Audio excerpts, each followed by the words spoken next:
A lovely Monday to you all, our dear viewers. Thank you so much for joining me again on this wonderful, exciting episode of the Brunch Show, TBS for short, on Value Chain TV. My name is Patience Moses, and I'll be your guide throughout every segment we'll be having today on the show. I hope you had a great weekend, because I did, and I want to use this opportunity to say Barakah da Salah in areas to all our Muslim viewers. The Salah break was worth it. I had a great time. I hope you also did. We thank God for the success of every event. The holidays were worth it. We all took time to rest well. And as usual, we have exciting content today. We'll start from the newspaper review segment and then the entertainment segment. I want you to sit back, relax, and enjoy everything. We're going straight to the newspaper review segment after this break.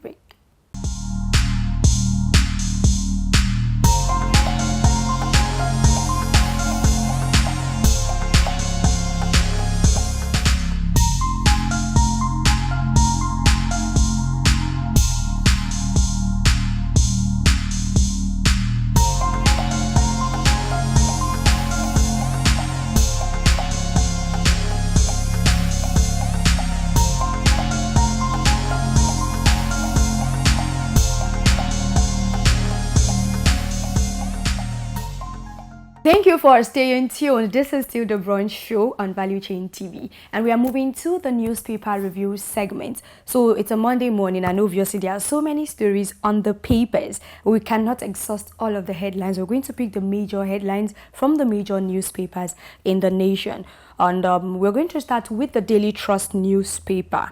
The big story on the Daily Trust says, we uncovered more fraud in Humanitarian Ministry, EFCC, that is the Economic and Financial Crimes Commission, says probe of past suspended officials yielded 32.7 billion naira and $445,000 recovery, and is still seeing investigation abuse of COVID-19 funds and World Bank allocations. So after the Humanitarian Affairs Minister Peter Edu's case, a lot of investigations are still going on and more discoveries are being made. So this is a good one from the EFCC. Still on the Daily Trust newspaper, this one says, we are yet to see Naira gain. Food prices still high. And this is Nigerians lamenting to the federal government. We've been hearing reports that the Naira is actually gaining more strength, but still prices of food are still very, very high. So this is like a call for the federal government to look into this. Away from the Daily Trust newspaper, we are moving to the Vanguard newspaper. The big story is on electricity tariff hike. TCN and Discos bicker over failing 20 hours supply. So this is after the increase in tariff hike. Consumers are still complaining. The Transmission Company of Nigeria, electricity distribution companies are still not able to supply consumers with enough electricity. So consumers are saying that the supply remains insufficient despite the increase in tariff. And they are saying that the government must sensitize consumers and others. Discos are also set to set up response team. And then others are saying, electricity workers are saying that there should be a reversal of the hike to avert further misery and sufferings for Nigerians. Away from the Vanguard newspaper, we move into the Business Day newspaper. Nigeria's big banks take lead in hunt for new capital. These banks are Zenith, GTCO, First Bank, Access, and then other small banks. Away from Business Day newspaper, we are looking at The Guardian. Now the big story says, sticky prices, poor control upsets consumers despite stronger Naira, similar to the one on the Daily Trust newspaper. Another story here that is quite interesting says, Nigeria witnesses over 4,000 cyber attacks daily, ranks 5th on global index. So the rate at which cyber fraud and crimes are increasing in Nigeria is becoming really, really alarming. And this is a call that, okay, we all should be conscious of how we use our gadgets, because a lot of crimes are going on the cyber space. Yahoo, a lot. People's accounts, people's money, people lose their money, people lose vital information due to these guys that are extorting them on the net. Away from that newspaper, we're looking at the Daily Independent newspaper. The big story here says oil production shortfall may threaten Naira recovery. And this is coming from experts in the oil and gas industry. So this is like a call out for stakeholders in the oil sector to look out for these, since Nigeria is having low production of oil, and this might affect the Naira recovery. It's more like Naira is trying to stand and gain its feet, but if oil production does not increase, there are chances that it may tamper with the recovery of the Naira. Okay, so still on Daily Independent, another story says this is on Chibok. 21 released girls returned with 34 children, and this is coming from a report. And the report says 48 parents of abducted girls died as a result of psychological trauma. Of course, this is enough to cause psychological trauma. And then 34 children. This is it. This is not just okay, and this is a very sad story. It's more like it's been over like a decade since the Chibok girls abduction issue took place in Nigeria, and it has not been good for the nation. So with this report, we hope that foundations, NGOs, government organizations will come up and see what can be done to strengthen the security of lives and citizens of the country. On this note, I'm going to call it a wrap on the newspaper review segment. Do stay with us where we go back to the entertainment segment.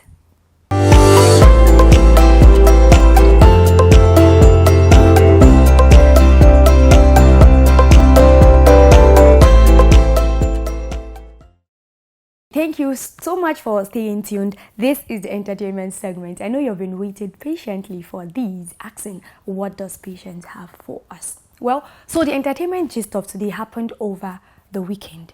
I won't let it slip. I won't let it go because it's getting worse, and it has been a matter of concern in the lips of Nigerians.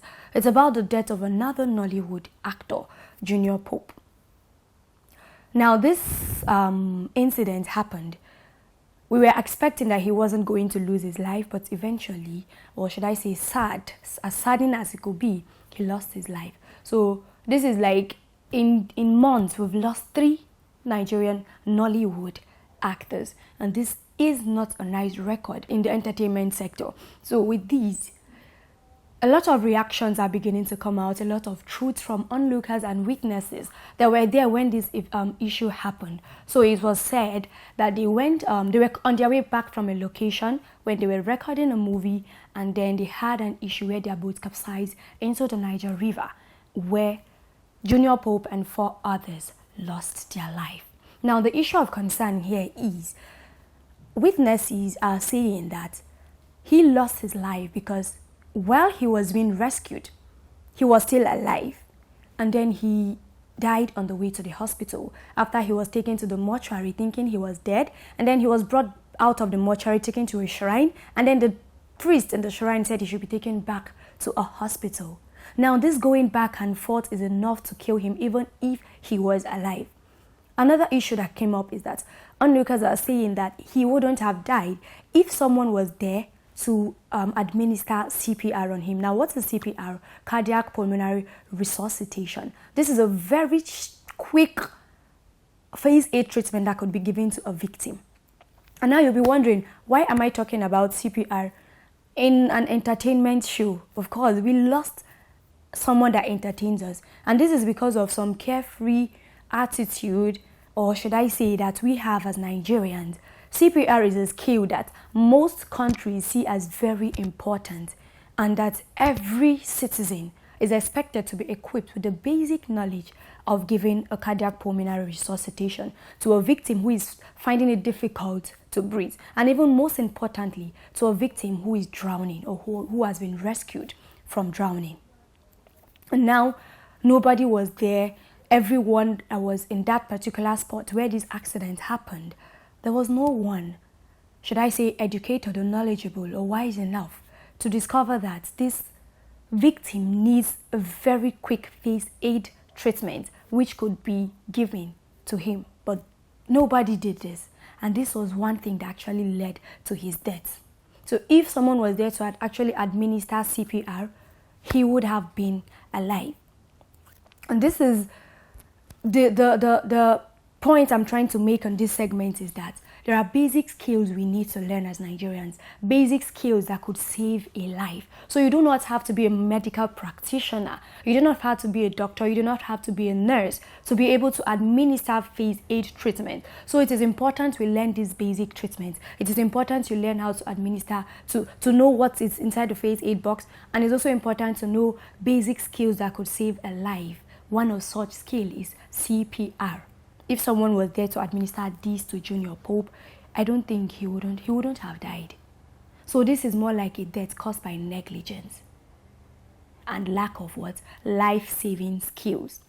Ali Nuhu, who is the president of the Nigerian Film Corporation, he said that this has actually robbed Nigerians, the Nollywood, of another actor, and he's saying that fighting for promotion of friendly and safe working conditions. Another issue that came out of Pope's death is the issue of provision of life jackets, swimming suits to the people that were on that boat. It was stated clearly, it was observed that they never had such equipment that could save them in case an issue like the one that happened comes up. So it is also very, very important that actors, producers, whichever location you're going, it is important to know, okay, what are some of the equipment that we could need to save the life of the people that are trying to create content for us? What can we do? What can we bring to make sure that no harm is brought on any of them? So if there were safety bolts, if there were life jackets, and then these people wouldn't have lost their lives. To Junior Pope and to the makeup artist and to every other person that lost their life in that incident, we really say this is a big loss to the Nollywood industry, and we are joining the Nigerian Film Corporation to say that it is important that friendly conditions for work are provided for actors and actresses in the Nollywood industry. On this note, I'll be bringing it to a wrap. This is the end of the entertainment segment, and this is me giving you a challenge. Learn a life-saving skill. So you could learn CPR, you could learn how to manage a phase 8 box, you could also learn how to defend yourself, taekwondo skills, whichever safety skill you can learn, go out there and learn it. Thank you so much for staying in tune.